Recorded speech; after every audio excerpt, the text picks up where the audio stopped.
Alright, we're going to be watching DeadlyKitten, who is playing Ball on Esperanca. This is Gold 1 on PC. I'm trying to learn Hammond. Can someone review my replay? My gameplay is based on having watched my tank for a couple years as a support. In this game, my biggest problem is I didn't know what my priority should be since there were more options than normal. I have not practiced my mechanics as Hammond, just winging it. Should I be practicing them separately? It's only gold. I do accidentally bump into walls and get stuck in doorways sometimes, but I figure that stuff comes with experience, right? So, I already took a quick look at this replay and I replied back and I said, hey, look, I don't know if I'm going to have time to do a review tonight, but by the way, like, your biggest problem is you're not getting any value out of minefield. You're just popping minefield like kind of randomly without setting up the combo, which is going in, popping minefield while you're in the air, then slamming, so that lifts them in the air, and by the time they come down, the mines have armed and they die instantly. So that's the general idea of Hammond. I think that's like Hammond 101. I don't think it's possible for you to keep climbing if you can't execute that combo, unless you're like unbelievably good at all the other aspects of your kit, because his minefield is really good. Now, OP responded, they're like, hey, look, thanks, I know exactly what you mean, that they have developed a fear after whiffing it so many times that they are afraid they'll slam before they press Q, or they'll mess up the hook position, the grapple position, or stuff like that, and get no value. And they're like, look, I guess I stopped believing I could do it, started using it to get the enemies away, and they're asking, hey, can you give me examples of where I could have done better, or where I could have used it correctly, etc., etc. Before I go into that, I'm going to answer a couple questions that OP asked as well, which is, what should your priorities be, and should they be practicing like ball mechanics? Regarding what your priority should be, same as always, right? Like, make space as a ball, go after squishies, isolate them, get kills, etc., etc. I think you have a general idea what's going on. I think your mechanics are actually okay. I think your mechanics are honestly better than gold, most likely. I think your primary issue is that your timing is off. So you kind of go on the right timing for you, which may not be the right timing for your team. And we're going to see that through your minefields as well, where it doesn't feel like you're really aware of when your team is, especially your DPS. And so you go in and maybe do a lot, but if no one else is there, then you don't get anything done. I think that's like your biggest problem on ball, actually, now that I saw the replay in detail, not the minefields. I am not going to go through the rest of this replay in detail, by the way. I'm only going to focus on the minefields primarily, but there are going to be some other tips here, so I'm not going to do like a full review. The other thing you asked was, should you be practicing your mechanics separately? I don't know. I mean, that's up to you, right? Like, if you enjoy playing basketball, and you're like, look, should I practice my shooting form when I'm not playing basketball? Well, if your question is like, will I get better if I practice my shooting form? Well, of course, like, absolutely. Everyone can always get better at that. The same thing applies to ball, right? Like, if you just enjoy playing to play, then just play, right? Don't grind things if you just to grind them. If you don't enjoy doing them, you have to do them. But if you're asking objectively, will it make you better at playing ball? Yes, it will make you better at ball, right? Grappling, pile driving, Toronto kick, like other things like that. There's like double fireball. There's so many ball techs. Yeetle has a really, really great list of them that I would recommend. I'll probably include the link here as well. But yeah, I mean, like, practicing will be good, but do you need all of them to get to like masters / low GM? Probably not, but it'll definitely help you. So it's up to you whether or not you want to learn them or not. Okay, so let's go through minefield. So we're gonna go through a bunch of different timestamps. I will open by saying this is a really bad game for mines, and the reason being is that 2 of the enemies can fly, right? So not very start of the game, but like as the game goes on, they're gonna run Mercy and Fair through most of it.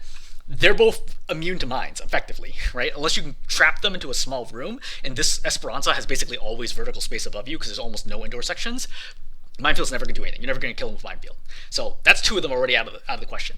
Lifeweaver can pedal platform, which is really good because it takes them away from the mines. So that's 3 heroes that can't get killed by pedal platform. And then Winston can jump out of mines, which is what the... they are running fairy from the start. Winston can jump out of mines, so he effectively can't do anything. He can also kill the mines very quickly by using his Tesla cannon and for using bubble. So that's a 4th hero that's really good against mines. And the last hero you have is Soldier, who's really fast, so unless you slam him, he's never going to hit the mines. So, yeah, it's going to be really hard to get mines from this game. That's kind of life, you know? Sometimes there's going to be hero comps which is better at. So, like, what are better targets for ball mines? Anna, Zen, Cassidy, Bastion, Torb, Hanzo, right? Zarya, Sigma. There's like lots of heroes in the game that are like where mines are a problem, but these are not it. This is like one of the worst possible lineups. Like, you like swap the Soldier for like an Echo or something, and you just literally can't hit anybody with mines in this game, right? And swap the Lifeweaver from Moira. Like, no one is ever going to die to mines.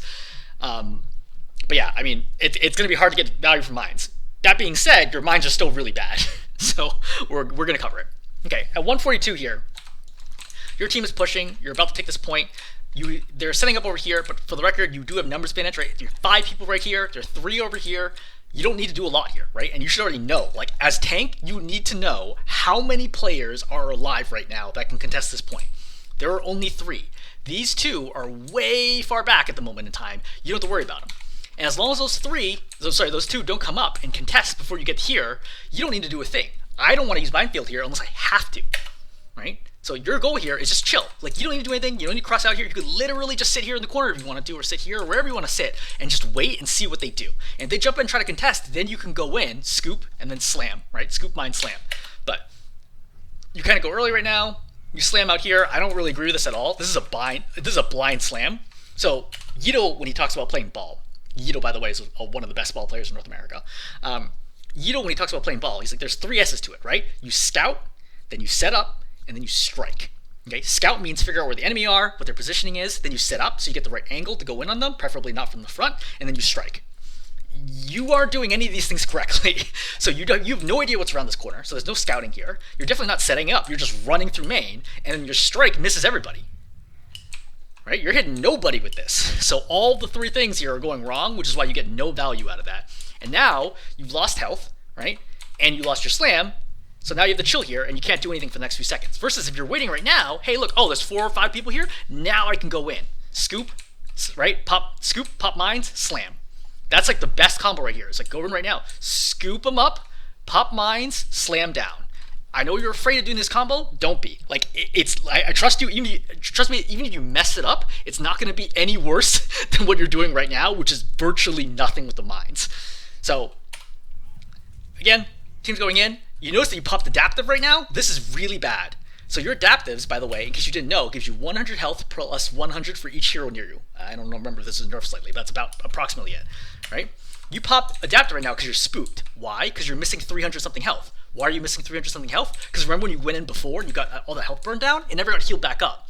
That's the reason you're so low right now, and that's the reason why you got spooked. As a result, you only got 200 health.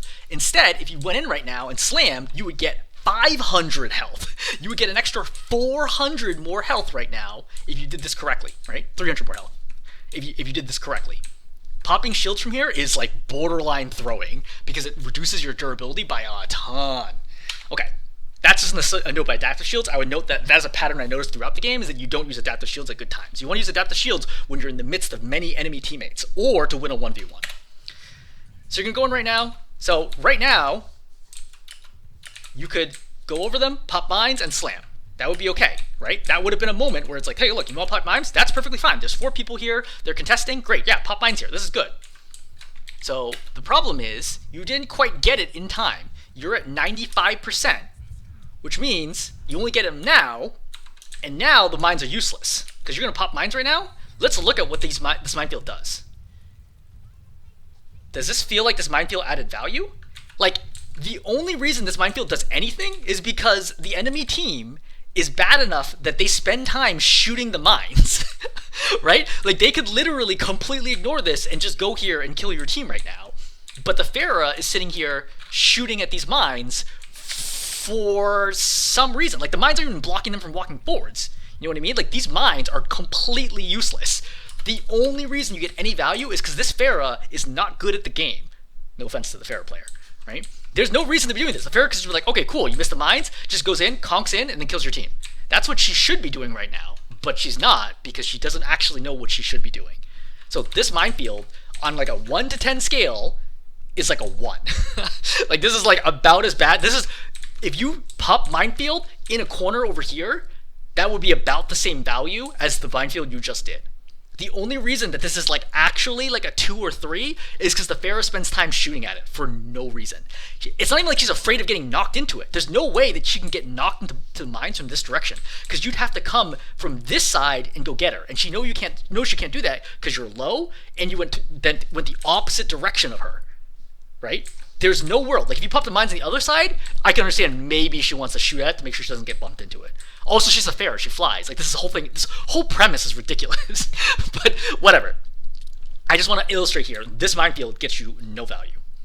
All right, so let's go over to 401. So, in this situation, what's going on here? You got 3 people pushing the cart. 1, 2, 3. right? What's going on with you? Just one. Just you and the Mercy. Okay, so we got 2 people here. You go in. By the way, you could have gotten a slam right now, right? When you go up here, right? So the trick is just walk off for a second, pop slam, and then snap back on, and it'll move you in the direction that you're facing, and you would have slammed them right there. That is an incredibly crucial technique. Of the ball techniques, I think that one is mandatory. I do not think that that is something that you can skip learning how to do, is figuring out how to do the easy, like, walk off the edge slam. It's, like, super easy to do. So you're right here, right? Shoot, shoot, shoot, fine, that's fine. All right, now you're going away. So, for the record, still a 3-on-2 situation, okay? They sort of have high ground control. Visor is popped to kill your Mercy. And then what do? You just pop minefield here. So what's the soldier going to do? He just walks away from it. Right? Like, again, the minefield does literally nothing. Like, it's not even like it affected the soldier in any way. He literally just walks away from it. Right? And then chases you down. Like, the mines do nothing. The only thing that the mine does is it slows down the Pharah from pushing the cart here for... Like, she could just fly over the mines. I also think she's literally missing the mines. I have no idea how it's taking her so many shots to kill the mines. Yeah, I mean, I guess this is fine. Yeah, there's just yeah, she's doing all right, I guess. She didn't kill that one for some reason, but that's fine, right? Like, this is like literally the worst possible value you can get from an ultimate. Like, this is like terrible, to be perfectly blunt. It does nothing. All right, we're gonna look at 556. So right now, you got your Moira here. You're here, so you got 2 people. 1, 2, 3, 4. So this is a 2-on-4 right now. So there's almost no way that you can win the fight. The odds of you winning this fight are under 5%. What do? Attack, attack, attack. All right, you pop minefield here. So does this minefield do anything? No. For the record, the soldier was on the opposite side of the minefield. He still has enough time to just walk through the minefield, and it doesn't arm in time. This is why you have to slam. Like, I would never pop mines without slamming unless they're literally trapped in a room with me. That is the only scenario, or like an ultimate, like Grav. I mean, you can't, there's no 2-tank ultimates anymore. But like say, Lifeweaver Tree pins them in the corner or something like that. Or Junkrat Trap, right? Other than that, like, I would never pop mines without slamming first, because you get so little value out of it. I cannot stress this enough. This does literally nothing, right? Like, it doesn't do a thing here. And you think, oh, it slowed them down. Well, you could have just waited for your whole team to get here, then gone in with it, and then pop mines, and then slammed the soldier and killed him, and then kept pushing, right? So there is no reason to pop mines that early in a 2-on-4 situation. All right, 710. So right here, you're pretty close to ultimate. 80, 85, 86, 89, 90, right? We're close. You go in right now, slam. Okay, we're good. You go for the fair, almost get the kill there. It's fine. Oh, actually, you're going to die here. JK, yeah, there's nothing you can do here. Yeah, I mean, this is a bad timing. Once again, you're engaging like way in front of your team. Like, look at the engage timing of this.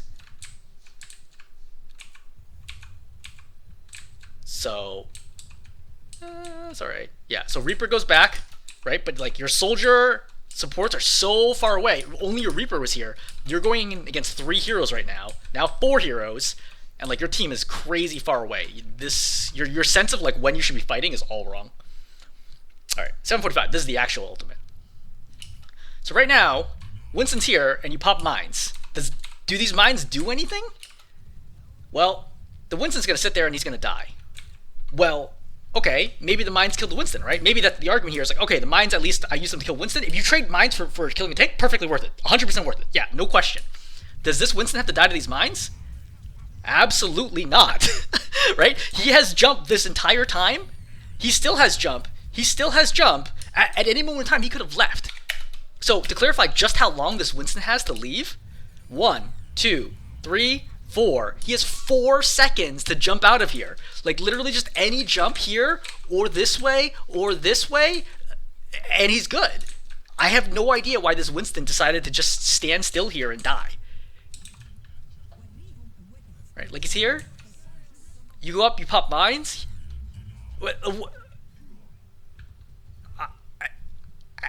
I don't know. I don't know how to explain the players at your level and why they make the decisions that they do. But I'm just saying, there's no reason for the Winston to die here. This minefield should have done nothing. It happens to help kill the Winston, but other than that, it does absolutely nothing.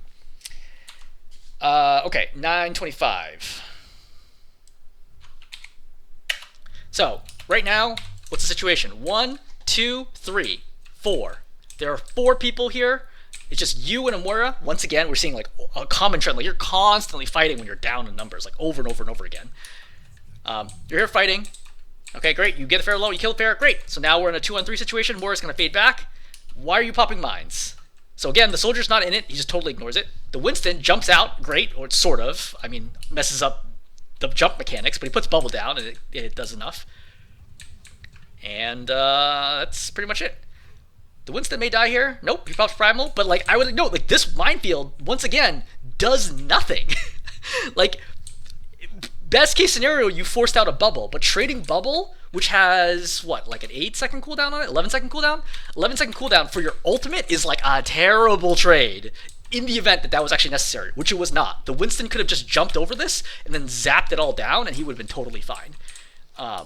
It would have been a much better play than what he actually did. So once again, another completely useless ultimate. All right, 11:15. What's the situation? All right, you got 1, 2, 3, 4 against 1, 2. You got ultimate coming soon, right? You work the Winston down, great. Life Weaver's here. You pop mines, and Life Weaver just leaves. So let's watch this again. Great. Oh my god, he dies to it.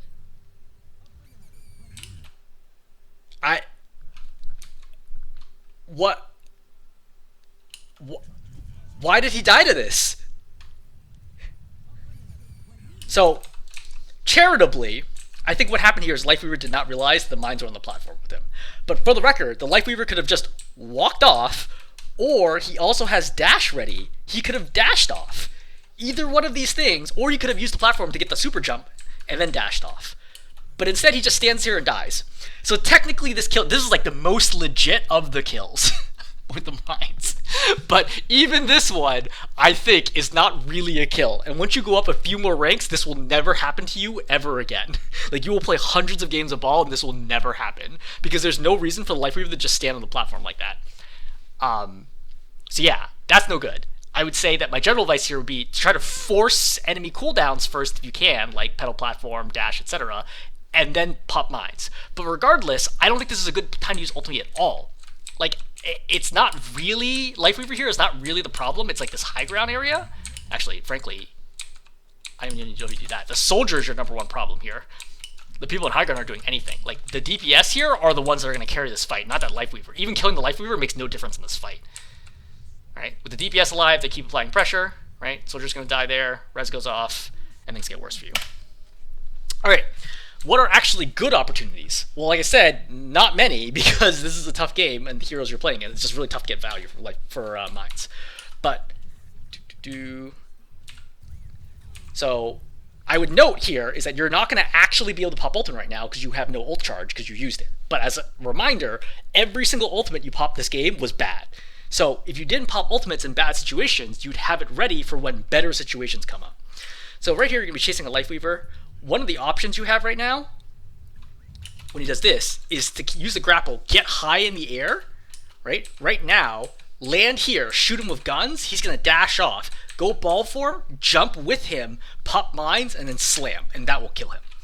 It's a very tricky combo to execute in the situation, but I'm just noting that you can virtually guarantee a kill on Life Weaver here if you did it correctly. 535. So here is another one. Okay, so this would be a good opportunity if your team was here. But as we already pointed out, you engage at the wrong times. You engage at the wrong time all game long. But hypothetically, let's say your team was here ready to take this fight. This is actually a reasonable time to fight, right? Grapple in, knock them up, right? Pop mines, slam down. And then they're pinned between you and 2/3 of your minefield on this side, 1/3 of the minefield on this side, and then your team walks in and kills them from behind. That's the idea, right? That would be a good use of mines. Even though, yes, probably 3 of them don't die. Only the soldier's probably going to die here, but A, killing the soldier's probably enough. B, you're going to force all the defensive cooldowns, GA boost from Pharah, and then also leap from Winston. That's about as good a value as you're going to get, right? 1 kill and forcing defensive cooldowns, that's totally fine, right? And worth it to pop ultimate there, if everything else had been correct. Okay, So we're going to stop there. Again, as I would note, your two biggest problems. Number one, you have to engage with your team, right? Stop engaging on your own. Stop engaging in outnumbered situations. Just because you can engage and not die doesn't mean your engagement is actually helping your team in any way. So that's number one. Number two is you got to time your minefield better. This is a tough game for minefield, but you got to time your minefield better. You got to actually get value. You have to slam before minefield. Again, 99% of the time, do not pop minefield if you can't slam them. It's pretty rare that is actually the correct play to not slam. All right, I'm going to stop there. Hopefully this is helpful.